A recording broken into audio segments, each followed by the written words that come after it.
Have you ever been treated like you're invisible in your own family?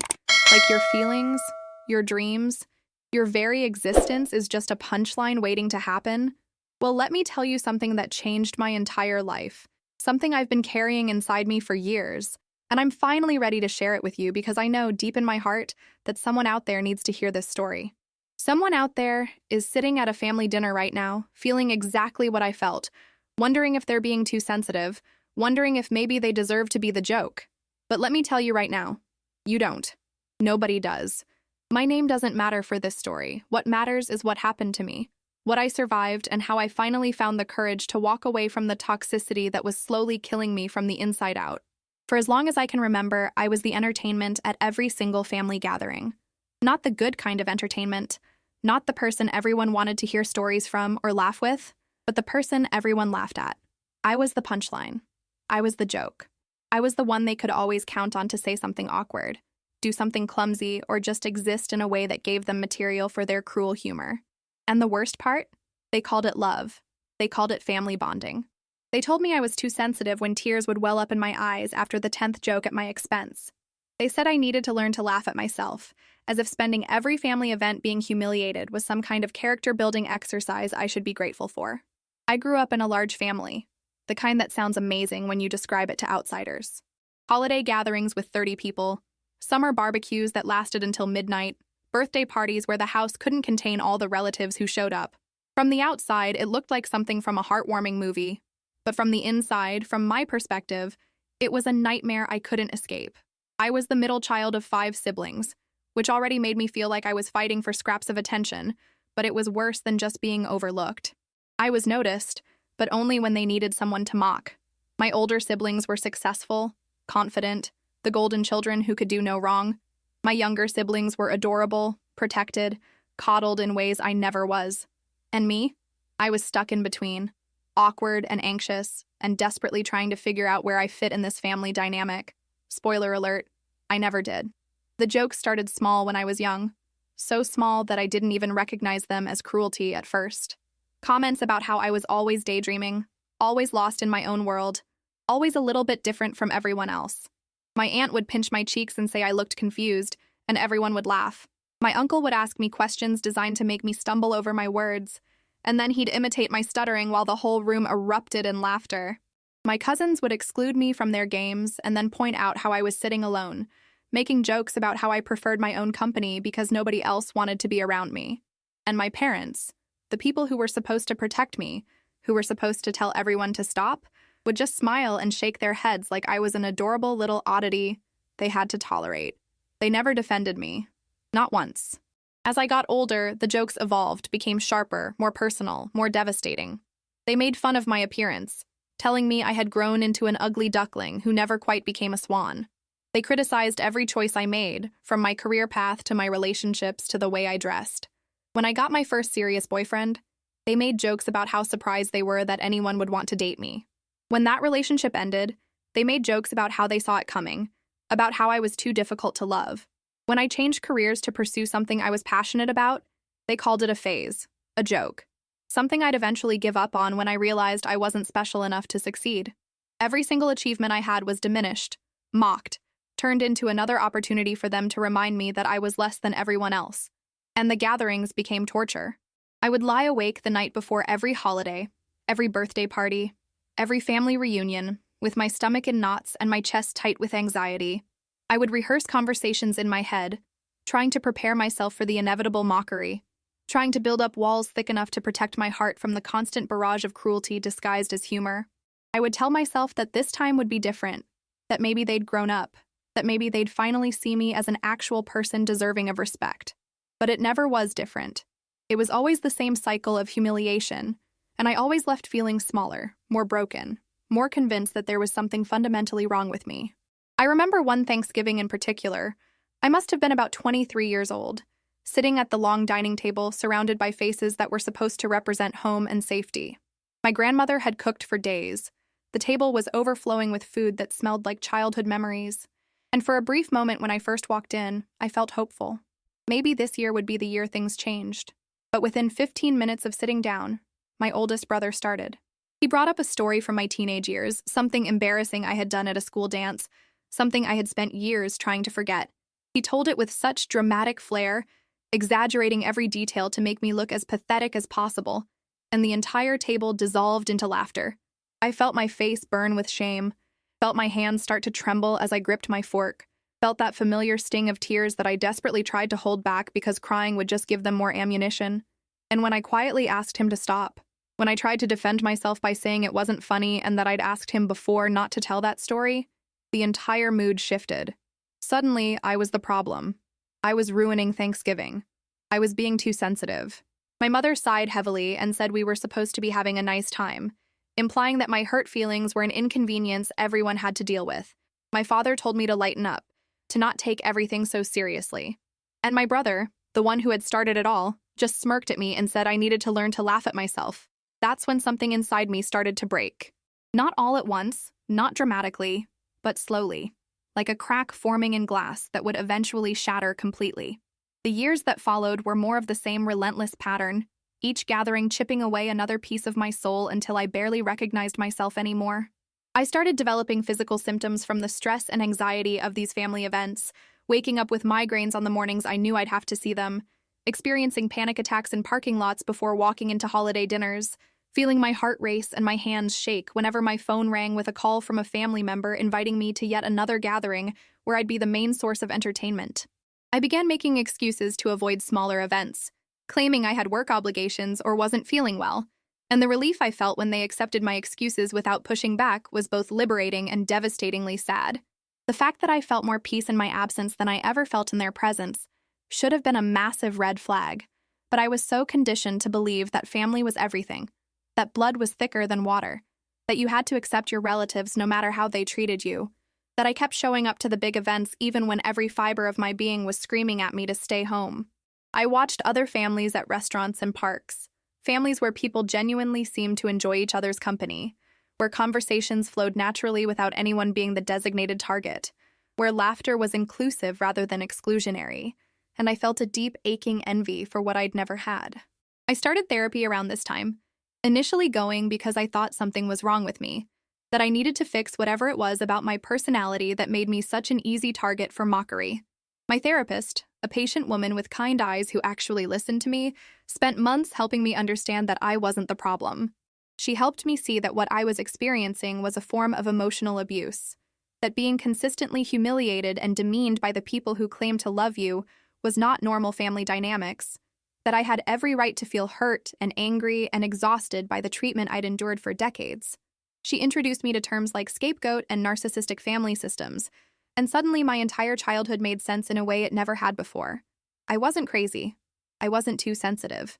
I was a person who had been systematically broken down by people who should have been building me up, and the realization hit me like a freight train. I grieved for the childhood I never got to have, for the unconditional love and acceptance I'd always craved but never received, for the version of myself that might have existed if I'd grown up in an environment where I felt safe and valued and worthy. The grief was overwhelming, consuming me for months as I processed decades of accumulated pain that I'd always pushed down and tried to ignore. But alongside the grief came something else, something that started as a tiny spark and gradually grew into a flame of determination. I realized I had a choice. I could continue showing up to these gatherings, continue subjecting myself to the humiliation and pain, continue hoping that somehow, someday, they would change and see me as I truly was, or I could choose myself. I could choose my mental health, my peace, my dignity. I could walk away. The decision didn't come easily or quickly. I agonized over it for months, wrestling with guilt that felt like it was crushing my chest, worrying about what people would think, fearing the consequences of setting boundaries with family members who had never respected a boundary in their lives.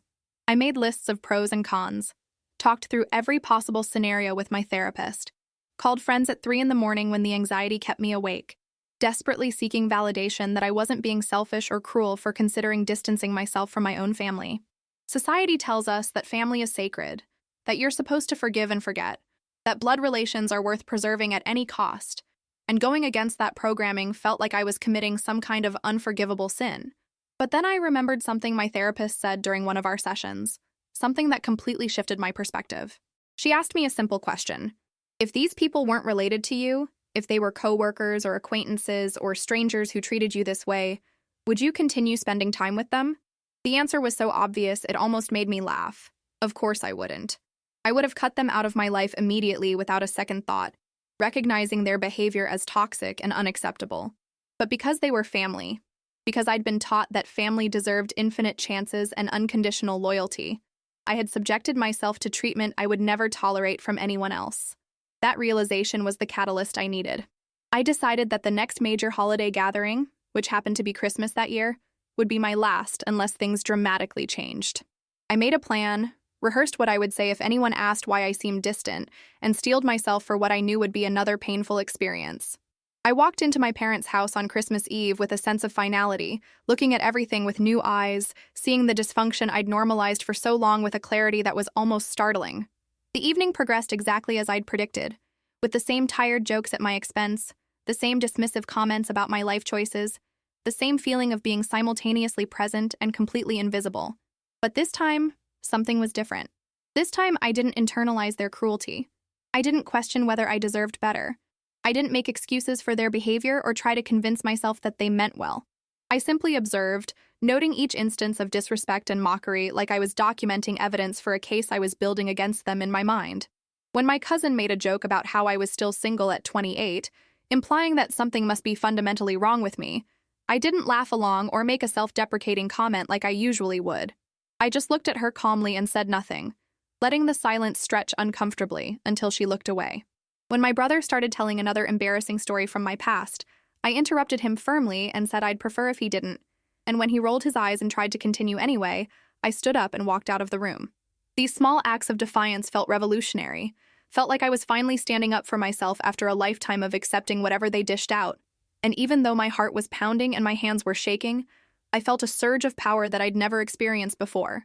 I left that Christmas gathering early, claiming I wasn't feeling well, which wasn't entirely a lie because being around them made me physically ill. As I drove home through the dark streets decorated with cheerful holiday lights that seemed to mock my misery, I made a decision that would change the trajectory of my entire life. I was done. I was done being the joke. I was done sacrificing my mental health and self-worth on the altar of family obligation. I was done pretending that their treatment of me was acceptable just because we shared DNA. I was done. The first holiday I skipped was Easter, just a few months after that final Christmas gathering, and the guilt nearly destroyed me before I even had a chance to enjoy my freedom. My mother called 3 times the week before, asking what time I'd be arriving, what dish I was bringing, whether I needed directions even though I'd been to their house 1,000 times. Each time I avoided giving her a direct answer, making vague comments about not being sure of my plans yet, feeling my anxiety spike with every evasive response. The night before Easter, she called again, her voice taking on that edge of irritation she always got when things weren't going according to her expectations, and I knew I couldn't put it off any longer. I took a deep breath and told her I wouldn't be coming, that I needed some time to myself, that I hoped they had a lovely celebration without me. The silence on the other end of the line was deafening, stretching on for what felt like hours, but was probably only seconds. Then came the questions, the accusations, the guilt trips that I'd been anticipating and dreading in equal measure. Was I sick? Was I angry about something? Why was I being so difficult? Didn't I understand that family was supposed to be together on holidays? What would everyone think when I didn't show up? How could I do this to them? The questions came rapid fire, barely giving me time to breathe, let alone respond. And I felt myself starting to cave under the pressure. Felt that old familiar instinct to apologize and say I'd changed my mind and of course I'd be there. But then I remembered all those years of humiliation, all those moments when I'd needed them to defend me, and they'd chosen their entertainment over my dignity, and I found the strength to hold firm. I told her calmly but firmly that my decision was final, that I wasn't going to explain myself further, and that I hoped she could respect my choice even if she didn't understand it. Then I hung up before she could launch into another round of manipulation, my hands trembling so badly I nearly dropped the phone. Easter Sunday arrived, and I woke up feeling strangely disoriented, my body so conditioned to the stress of family gatherings that it didn't know how to process the absence of that familiar anxiety. I made myself breakfast in my quiet apartment, the silence feeling both peaceful and unsettling, and I kept glancing at my phone expecting to see angry texts or missed calls but finding nothing. As the day progressed, I felt waves of different emotions washing over me. Guilt and relief and sadness and freedom all tangled together in a confusing mess that I didn't quite know how to untangle. I thought about what they were probably saying about me. Imagine them sitting around the dinner table making jokes about my absence, speculating about what was wrong with me now, probably using my decision not to attend as fresh material for their mockery. Part of me wanted to know exactly what they were saying, wanted to somehow prove that I'd made the right decision by confirming that they were just as cruel in my absence as they'd been to my face. But another part of me, the part that was slowly learning to prioritize my own well-being over my need for validation from people who would never give it, recognized that it didn't matter what they said. What mattered was that for the first time in my life, I wasn't sitting at that table feeling small and worthless. I was home, safe, free from the constant assault on my self-esteem, and even though it felt uncomfortable and wrong in some ways, it also felt like the first breath of fresh air I'd taken in years. The aftermath of skipping that first holiday was worse than I'd anticipated, though not in the ways I'd expected. I'd braced myself for anger, for confrontation, for family members calling to yell at me or show up at my door demanding explanations. But what I got instead was something far more insidious, something that cut deeper than any direct confrontation could have. They simply continued without me, posting pictures on social media of their perfect Easter celebration, tagging everyone who attended with captions about family being everything and how blessed they were to have each other. The message was clear. You're replaceable. You weren't missed. We're all better off without you. And even though I'd chosen not to be there, even though I knew intellectually that this was exactly what I wanted, seeing those pictures hurt in a way I wasn't prepared for. It confirmed something I'd always suspected but never wanted to admit, that I'd never really been a cherished member of this family in the first place, that my presence had been tolerated at best and actively mocked at worst, and now that I'd removed myself, they were perfectly content to carry on as if I'd never existed at all. The weeks that followed were some of the loneliest of my life, not because I missed the actual people, but because I was mourning the family I'd always wished I had, the family I'd kept hoping they would magically transform into if I just tried hard enough or changed myself enough or suffered through enough humiliation. I was grieving the loss of a fantasy, and that grief felt as real and as painful as if I were mourning actual deaths. My siblings barely reached out, sending occasional superficial text messages asking how I was doing, but never actually engaging when I tried to have real conversations about why I'd been absent. My parents called every few weeks with updates about family events I hadn't been invited to, their tone making it clear that they expected me to apologize and beg to be included again. And when I didn't, the calls became less frequent and more strained. Extended family members who I'd thought actually cared about me started unfollowing me on social media or responding to my messages with increasing coldness, making it obvious that they'd been given some version of events that painted me as the villain in this story. I wanted to defend myself, wanted to tell my side and make them understand that I wasn't abandoning the family out of spite, but rather trying to protect myself from further harm. But I realized that trying to explain myself would be pointless, because people who had witnessed my mistreatment for years without ever intervening weren't suddenly going to become my advocates now. They'd been complicit in the dysfunction, either actively participating in the mockery or passively allowing it to continue. And expecting them to suddenly see things from my perspective was naive at best, and self-destructive at worst. So I stopped trying to justify my choices to people who had already made up their minds about me, and I focused instead on the excruciating work of rebuilding myself from the ground up. The process of healing and rediscovering who I was outside of the role I'd been forced to play in my family was neither linear nor easy, filled with setbacks and moments where I questioned everything and wondered if I'd made a terrible mistake. There were nights when I'd lie awake second-guessing my decision, replaying memories and wondering if maybe I'd been too harsh, if maybe they really had loved me in their own dysfunctional way, and I'd thrown away something precious over my inability to take a joke. The guilt was crushing during these moments, making it hard to breathe, making me reach for my phone to send apologetic texts that I'd delete before sending, making me imagine scenarios where I showed up at their door and begged for forgiveness and everything went back to normal. But then I'd remember that normal for me meant being perpetually anxious and diminished and mocked, and I'd realize that no amount of belonging was worth that price. My therapist helped me understand that these moments of doubt were normal, that after spending a lifetime in a toxic family system, my brain had been literally rewired to believe that the abuse was love and that setting boundaries was selfish. Undoing that programming required consistent work, daily affirmations that felt ridiculous at first, journaling exercises that forced me to confront painful truths I'd been avoiding, and a level of self-compassion that felt completely foreign to someone who'd spent their whole life being told they weren't good enough.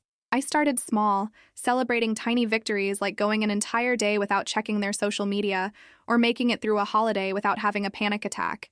I reconnected with old friends I'd distanced myself from over the years because maintaining those relationships had felt too exhausting when I was constantly drained by family drama. I discovered hobbies and interests I'd never had time or energy to pursue when I was spending all my emotional resources trying to earn the approval of people who were determined not to give it. I traveled alone for the first time, taking a week-long trip to a beach town where nobody knew me and I could just exist without the weight of everyone's expectations and judgments crushing me. Sitting on that beach, watching the waves crash against the shore, feeling the sun warm my skin and the sand between my toes, I experienced something I'd never felt before, a sense of peace and contentment that came from within, rather than depending on anyone else's validation. I wasn't the joke anymore because I'd removed myself from the audience that needed one. Have you ever felt like you were disappearing inside your own family? Like you were there but not really seen? Comment below and let me know, because I think so many people are struggling with this same thing without realizing they don't have to accept it. As months turned into a year and then longer, something remarkable happened that I never could have predicted when I first made the decision to step away from my family drama. I started to discover who I actually was, beneath all the layers of shame and self-doubt and desperate need for approval that had been built up over decades of emotional abuse. It was like meeting a stranger who'd been living inside me all along, waiting for the chance to emerge once the constant noise of criticism and mockery finally quieted down. I realized I was funny, genuinely funny. Not in the clumsy, awkward way my family had always framed my humor, but in a way that made people laugh with me rather than at me. I discovered I was creative and thoughtful, and capable of deep, meaningful connections with people who actually valued those qualities, rather than viewing them as weaknesses to exploit. I found that I was stronger than I'd ever given myself credit for, that surviving what I'd survived and still managing to be a kind, compassionate person despite it all was actually an incredible achievement, rather than the failure my family had always implied it was. The relationships I built during this time were revolutionary in their healthiness, based on mutual respect and genuine affection, rather than obligation and shared DNA. I learned what it felt like to be around people who celebrated my successes instead of diminishing them, who supported me through failures without using them as ammunition for future mockery, who saw my quirks and oddities as endearing rather than embarrassing. I dated people who treated me with kindness and actually seemed confused when I flinched at compliments or apologized excessively for minor mistakes, and through their eyes I started to see myself differently. One particular friendship that developed during this time became incredibly important to my healing. A woman I met through a hobby group who had also come from a dysfunctional family and understood the specific kind of grief that comes with choosing to walk away from people you're supposed to love.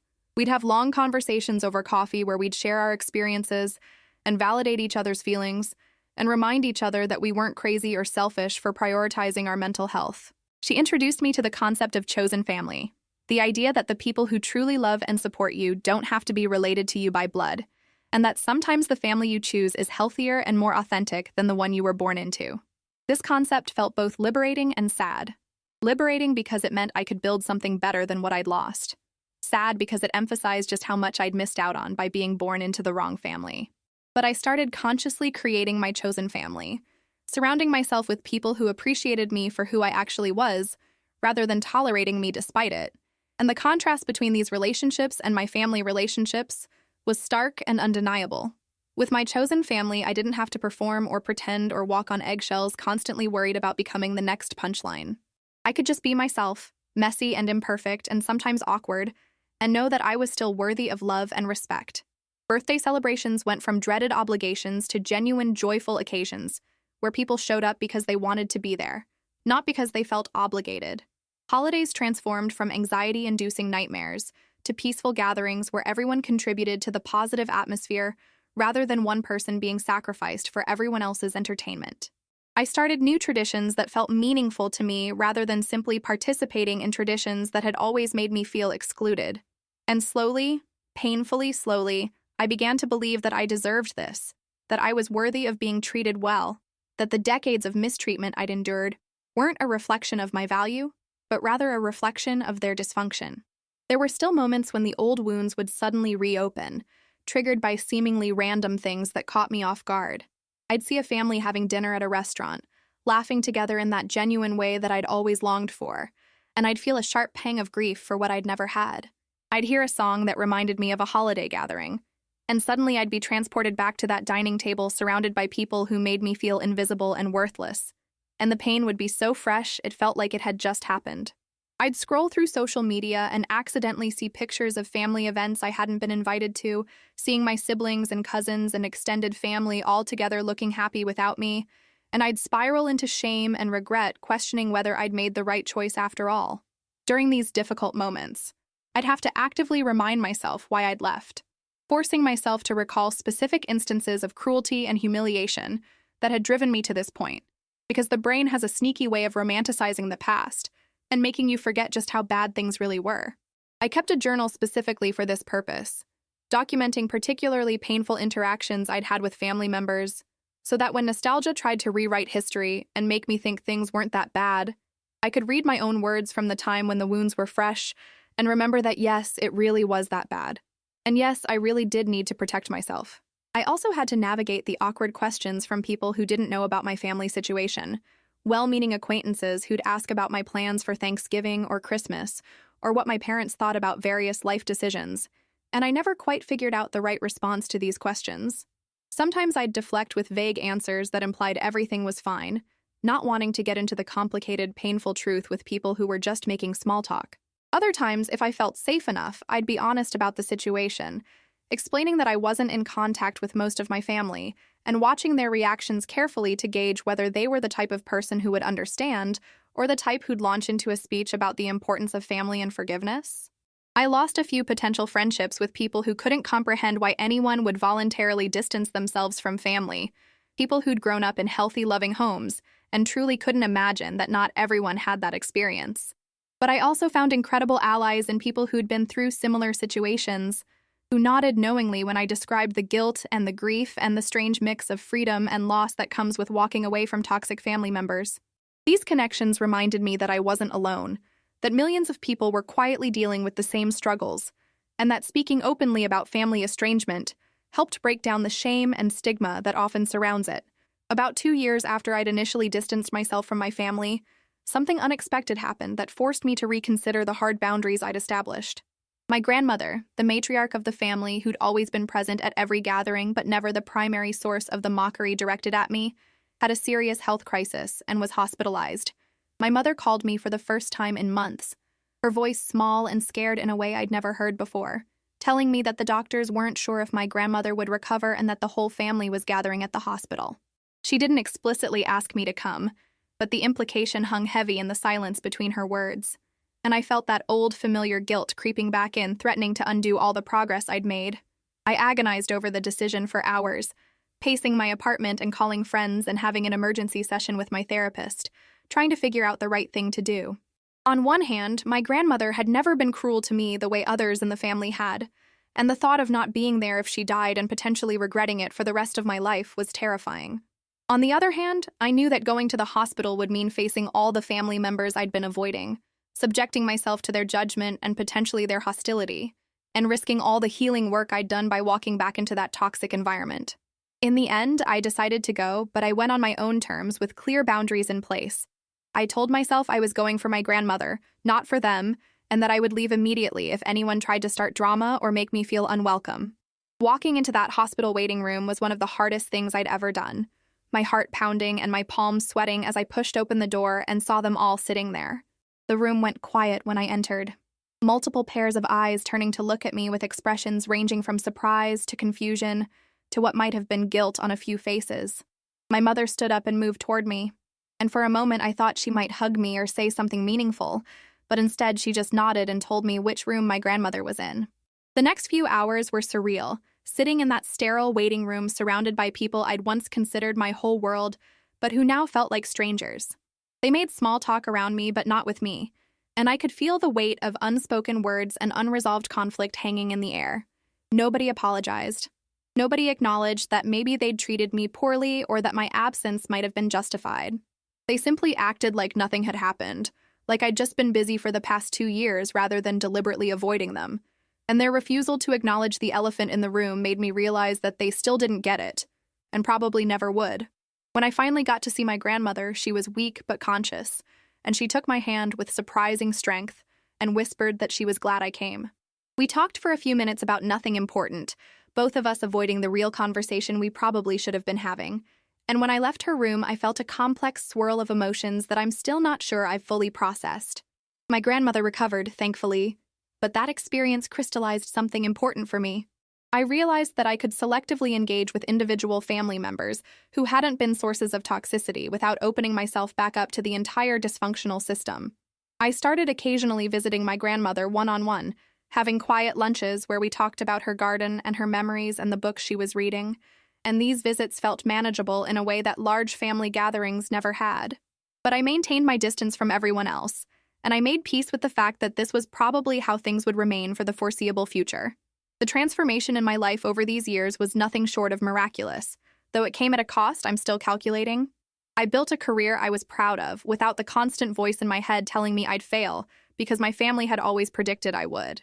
I developed confidence in my own judgment and decisions, learning to trust myself in ways I never could when I was constantly second-guessing everything through the lens of how my family might mock it. I fell in love with someone who treated me with consistent kindness and respect, and the first time he met one of my chosen family members, and they told him how much I'd grown and changed since distancing myself from my biological family, I saw him look at me with such compassion and admiration that I almost cried. He'd never known the broken, diminished version of me that my family had created. He only knew the version I was becoming, and his love was based on reality rather than obligation. We built a life together that felt safe and stable and full of laughter that wasn't at anyone's expense, and I marveled at how different it felt to be in a relationship where I wasn't constantly waiting for the other shoe to drop or for the person I loved to start treating me the way my family always had. I created new holiday traditions that brought me joy instead of dread. Quiet Thanksgivings with close friends where we went around the table sharing genuine gratitude instead of forced pleasantries.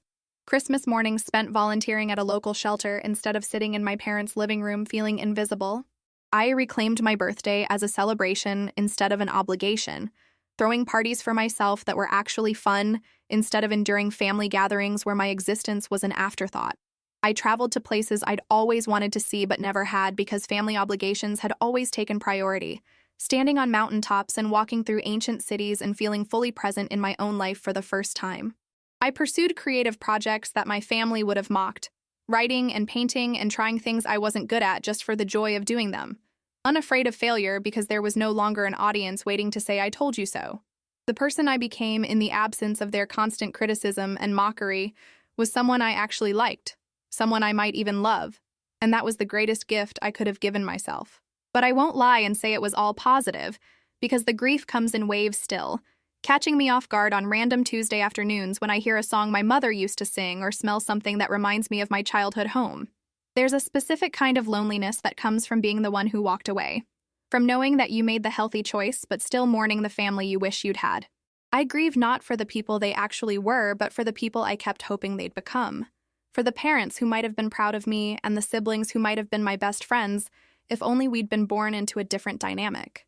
I grieve for the child I was who desperately wanted to belong and never understood why she wasn't enough. And I grieve for all the years I wasted trying to earn love from people who were incapable of giving it in the way I needed. Looking back now, from the vantage point of someone who has done the hard work of healing and rebuilding, I can say with absolute certainty that leaving was the right decision, even though it was also one of the most painful decisions I've ever made. I learned that you can love people from a distance, that caring about someone's well-being doesn't mean you have to subject yourself to their dysfunction, and that sometimes the most compassionate thing you can do for yourself is to walk away from people who refuse to see your worth. I learned that family is about so much more than shared genetics, that the people who show up for you consistently and treat you with respect and celebrate your successes are your real family regardless of whether you share a bloodline. I learned that healing isn't linear, that you can do everything right and still have bad days where the old wounds ache, but that those bad days become less frequent and less intense as time passes, and you build a life that actually reflects your values and priorities. I learned that setting boundaries isn't selfish, it's self-preservation, and that people who genuinely love you will respect those boundaries even if they don't fully understand them. Most importantly, I learned that I was never the problem, that there was nothing fundamentally wrong with me that made me deserve the treatment I received, and that the years I spent believing I was too sensitive or too difficult or too broken were years I lost to lies that other people told me about myself. The truth is that I was always worthy of love and respect. I just had the misfortune of being born into a family that couldn't or wouldn't provide those things. And once I truly internalized that truth, Once I stopped waiting for them to validate my existence and started validating myself, everything changed. I'm not going to tell you that I'm completely healed or that I've resolved all my issues, because that would be dishonest and unrealistic. I still struggle with people-pleasing tendencies, still sometimes apologize for things that aren't my fault, still occasionally find myself in situations where I'm working too hard to make someone like me because some deep part of me is still that child desperate for approval. But I'm aware of these patterns now. I can recognize them when they're happening and actively choose different responses, and that awareness alone is powerful. I've built a support system of friends and chosen family who remind me of my worth when I forget, who call me out lovingly when I'm falling into old patterns, and who celebrate my growth without making me feel like I have to be perfect. I found purpose in my work and my relationships and my creative pursuits, a sense of meaning that doesn't depend on anyone else's approval or recognition. I've discovered that peace is possible, even after trauma, and that you can create a beautiful life even after walking away from the people who were supposed to give you one. So if you're reading this or listening to this and seeing yourself in my story, if you're the joke at your family gatherings or the scapegoat or the black sheep or whatever role they've forced you into, I want you to know that you have options. You don't have to keep showing up to be humiliated. You don't have to accept treatment that makes you feel small and worthless. You don't have to sacrifice your mental health and self-esteem on the altar of family obligation. It's okay to walk away. It's okay to set boundaries. It's okay to choose yourself even when everyone else is telling you that's selfish. The guilt will be overwhelming at first, the grief will feel unbearable, and there will be moments when you question everything and wonder if you've made a terrible mistake. But I promise you, on the other side of that pain is a life where you're not constantly bracing for the next insult, where you can breathe freely without fear of judgment, where you can discover who you really are beneath all the roles they forced you to play. You deserve that. You deserve so much more than you're settling for, and I hope my story helps you see that. Have you experienced something similar with your own family? Do you feel like you're constantly walking on eggshells or being treated as less than you deserve? I'd love to hear your thoughts and experiences in the comments below, because these conversations are so important and they help all of us feel less alone in our struggles. Understanding the dynamics that keep us trapped in toxic family systems is the first step toward breaking free. And sometimes just knowing that someone else gets it can make all the difference in finding the courage to make changes in your own life. If this story resonated with you, if you felt seen or validated or understood, please hit that like button, because it helps this message reach more people who might need to hear it. And please subscribe to Living Through It for more stories about surviving, healing, and thriving despite the challenges life throws at us. Make sure to click the notification bell so you don't miss any future videos, because we're building a community here of people who refuse to be defined by their trauma and who are committed to creating better lives for themselves. Thank you for listening to my story, for holding space for my pain and my healing, and for being part of this journey with me. Remember, you are not too sensitive, you are not the problem, and you are absolutely worthy of love and respect exactly as you are. Take care of yourself, and I'll see you in the next video.